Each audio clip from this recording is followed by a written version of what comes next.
মাটি, এটা তো না, না না না, আমি কবরে, আমি মারা গেছি। এতদিন এতদিন আমি সময় নষ্ট করলাম, নামাজ পড়িনি ঠিক মতো, মানুষের হক নষ্ট করেছি, মিথ্যা বলেছি, প্রতারণা করেছি।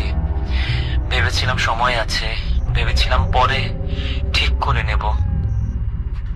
আল্লাহ, আল্লাহ আমাকে আরেকটা সুযোগ দাও, শুধু একবার। আমি সব ঠিক করে নেব, আমি বদলে যাব, আমি সব ঠিক করে নেব আল্লাহ, আর একবার।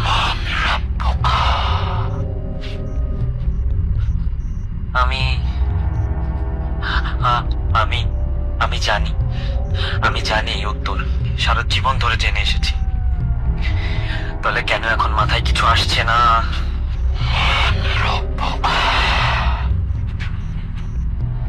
বলো না আমাকে, আমাকে মনে করতে দাও। আমি তো জানতাম, আমি তো ছোটবেলা থেকে জানতাম।